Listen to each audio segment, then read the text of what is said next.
بسم اللہ الرحمن الرحیم الصلاۃ والسلام علیک یا سیدی یا رسول اللہ، الصلاۃ والسلام علیک یا سیدی یا حبیب اللہ۔ جہاں جہاں سنا جا رہا ہے تمام اہل اسلام اور اہل ایمان کو، حضور علیہ الصلاۃ والسلام کے غلاموں کو میرے شیخ کامل کی جانب سے، میری جانب سے، عیدگاہ شریف خانقاہ کی جانب سے دل کی عطا گہرائیوں سے رمضان کریم مبارک ہو۔ رمضان مبارک کے اس بابرکت مہینے جو اللہ کا مہینہ ہے، جو اللہ تعالیٰ کی مغفرت پانے کا مہینہ ہے، جو اللہ تعالیٰ کو راضی کرنے کا مہینہ ہے، اس ماہ مبارک کی دل کی عطا گہرائیوں سے مبارک ہو۔ ہمیں حدیث میں ملتا ہے حضور علیہ الصلاۃ والسلام جلوہ گر ہیں، شعبان کی آخری تاریخیں ہیں۔ حضور علیہ الصلاۃ والسلام ارشاد فرماتے ہیں کیا ہی اچھا ہے وہ جو تمہارا استقبال کر رہا ہے اور تم اس کا استقبال کر رہے ہو۔ صحابہ نے عرض کی کہ یا رسول اللہ کوئی وحی آ رہی ہے، کوئی بشارت ہے؟ حضرت عمر فاروق رضی اللہ تعالیٰ عنہ کے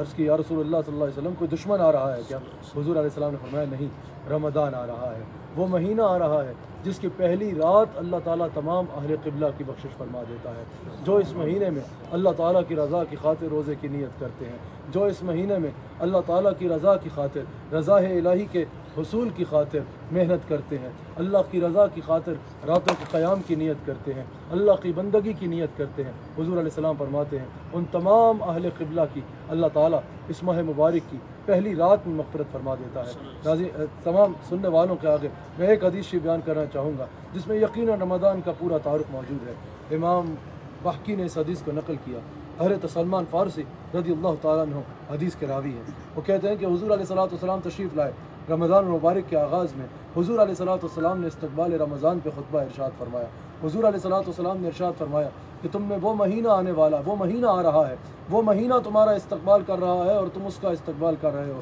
حضرت سلمان فارسی اس پورے خطبے کے راوی ہیں اور امام بحقی نے اس کو نقل کیا۔ حضور فرماتے ہیں کہ وہ مہینہ آ رہا ہے جس کے روزے اللہ تعالیٰ نے تم پر فرض کیے ہیں، وہ مہینہ آ رہا ہے جس میں ایک رات ایسی ہے، یہ لیلۃ القدر کی طرف حضور کا اشارہ ہے، جس میں ایک رات ایسی ہے کہ ایک رات کی عبادت، اس ایک رات کی عبادت اللہ تعالیٰ نے 1000 مہینوں کی عبادت سے بہتر اس میں اجر رکھا ہے۔ پھر حضور علیہ الصلاۃ والسلام نے فرمایا یہ وہ مہینہ ہے جس میں اللہ تعالیٰ نفل کے ثواب کو فرض کے برابر کر دیتا ہے۔ اس میں جو نفل پڑھتا ہے اللہ تعالیٰ اس کے نامہ اعمال میں فرض کا ثواب مرتب فرماتا ہے اور فرض کے ثواب کو 70 گنا بڑھا دیا جاتا ہے۔ اگر کوئی ایک فرض پڑھتا ہے اس کے نامہ اعمال میں 70 فرائض کا ثواب مرتب کیا جاتا ہے۔ حضور علیہ السلام نے فرمایا جو اس میں راتوں کو قیام کرتا ہے، یہ راتوں کا قیام اس کے لیے قرب الہی کا ذریعہ بنتا ہے۔ اس حدیث کی تشریح کرتے ہوئے محدثین نے کہا کہ یہاں راتوں کے قیام سے مراد تراویح ہے۔ جو اس میں تراویح پڑھتا ہے، تراویح میں قرآن سنتا ہے یا سناتا ہے، اللہ تعالیٰ اس کو اپنا قرب عطا فرما دیتا ہے۔ پھر حضور فرماتے ہیں کہ یہ غم گساری کا مہینہ ہے، یہ غریبوں کی مدد کا مہینہ ہے، یہ احساس کا مہینہ ہے، یعنی جب اس میں انسان روزہ رکھتا ہے، بھوک محسوس کرتا ہے، پیاس محسوس کرتا ہے، اس وقت انسان ان لوگوں کا تصور کرے جو سارا سال یہ بھوک محسوس کرتے ہیں، سارا سال یہ پیاس محسوس کرتے ہیں، اس لیے نہیں کہ ان کا روزہ ہے بلکہ اس لیے کہ ان کے پاس کھانے کو کوئی چیز نہیں ہے، ان کے پاس پینے کو صاف پانی نہیں ہے، انسان ان کا خیال کرے۔ پھر حضور فرماتے ہیں یہ صبر کا مہینہ ہے، اور صبر کی جزا جنت ہے۔ پھر حضور علیہ السلام نے فرمایا اس میں غرباء کی مدد کرو، مساکین کی مدد کرو، کیونکہ جو اس ماہ مبارک میں مساکین کی مدد کرتا ہے اللہ تعالیٰ ان مومنین کے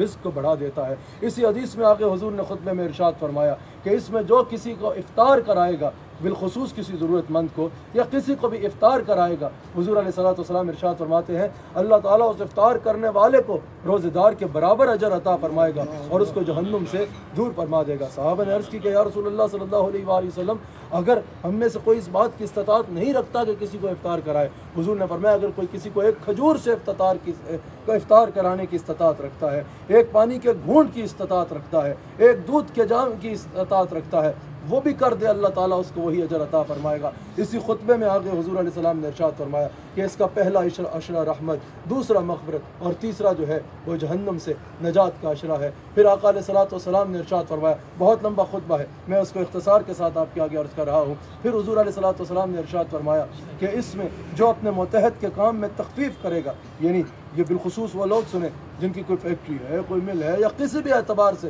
ان کے پاس کوئی ملازم ہے، ان کے کوئی امپلائز ہیں، حضور علیہ الصلوۃ والسلام فرماتے ہیں اس میں جو اپنے ماتحت کے کام میں تخفیف کرے گا اللہ تعالیٰ اس کو جہنم سے آزادی عطا فرما دے گا، اللہ تعالیٰ اس کو جہنم سے دور فرما دے گا۔ یعنی گرمی ہے، اگر دن کے وقت آپ اپنے خادم کو کہیں کسی کام سے بھیج رہے ہیں تو یہ سوچ رہے ہیں کہ اس کا روزہ ہے، بلا ضرورت ایسے نہیں کریں گے تو حضور فرماتے ہیں اللہ تعالیٰ اس کو جہنم سے دور فرما دے گا۔ آخر میں حضور نے فرمایا کہ اس میں 4 چیزوں کی کثرت کرو، ایک تو لا الہ الا اللہ کی کثرت کرو اور ایک استغفار کی کثرت کرو۔ پھر حضور نے فرمایا 2 چیزوں کا اللہ سے سوال کرو، ایک سوال مانگو انشاءاللہ الرحمن انشاءاللہ پورے رمضان المبارک میں ہر سال کی طرح میں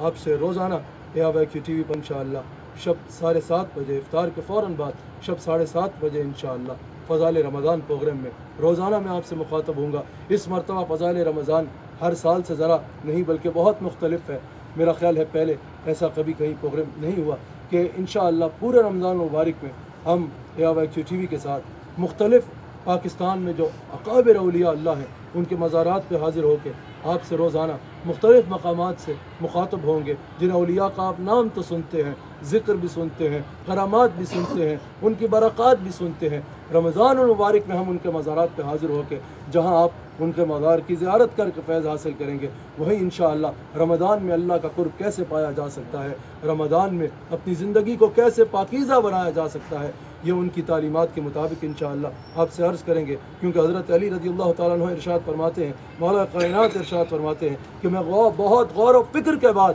اس نتیجے پہ پہنچا ہوں کہ اگر اللہ نے رسول اللہ صلی اللہ علیہ وآلہ وسلم کی امت کو بخشنا ثابت ہوئی کہ اللہ تعالیٰ حضور علیہ السلام کی امت کو بخشنا چاہتا ہے۔ میرے شیخ کامل کچھ آپ کو رمضان کا پیغام بھی ارشاد فرمائیں گے اور آپ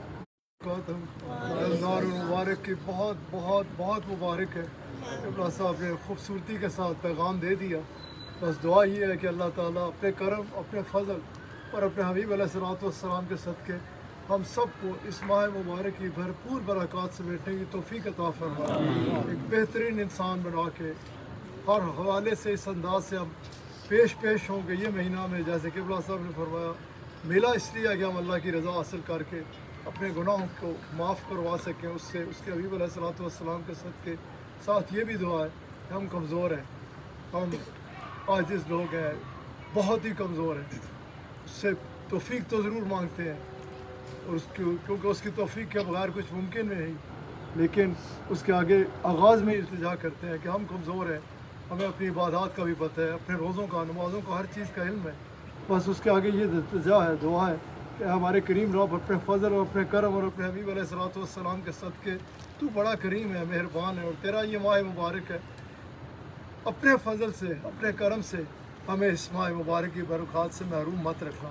ہمیں اس مہینے کی تمام برکات، رحمتیں، کرم اور فضل اس انداز سے عطا فرمانا کہ ہم جیتے جی تیری رضا حاصل کر سکیں، تیرے حبیب علیہ السلام کی خوشنودی حاصل کر سکیں۔ اور سب سننے والوں سے خاص طور پہ عیدگاہ کی تمام روحانی اولاد کو کہوں گا کہ یہ قبولیت کا مہینہ ہے، اس میں خوب دعائیں کریں کہ اللہ تعالیٰ قبلہ صاحب کی چار جانب سے حفاظت فرمائے، حاسدین کے حسد، شریروں کے شر، منافقین کی منافقت، ساحروں کے سحر اور ہر قسم کی بری نظر سے محفوظ رکھیں، زبان صاحب کی حفاظت فرمائے، عیدگاہ کی حفاظت فرمائے، عیدگاہ کی جسمانی اولاد کی حفاظت فرمائے، عیدگاہ کی روحانی اولاد کی حفاظت فرمائے، اپنی رحمتوں کے تمام دروازے ہم سب کے اوپر کھول ڈالیں، ہر خیر سے ہم سب کو نوازے اور ہر شر سے ہم سب کو بچائیں۔ آخر میں پھر